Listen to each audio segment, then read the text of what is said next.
Welcome to G Math tutorial. Now the next problem is question 1D.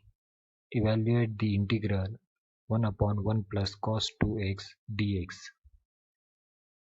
Solution.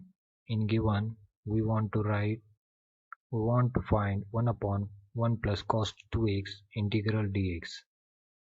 So in cos 2x, we know the formula as cos 2x is equal to 2 cos square x minus 1. So from that 1 plus cos 2x is equal to 2 cos square x.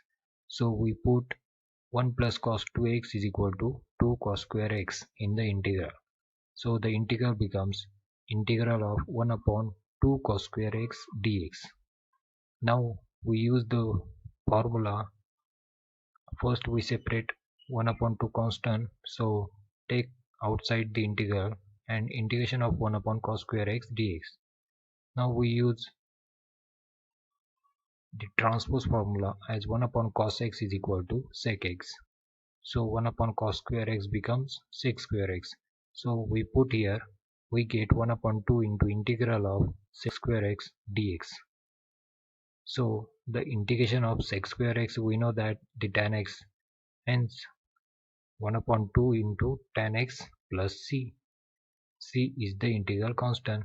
So the solution is 1 upon 2 tan x plus c. This is the required solution. Thank you for watching.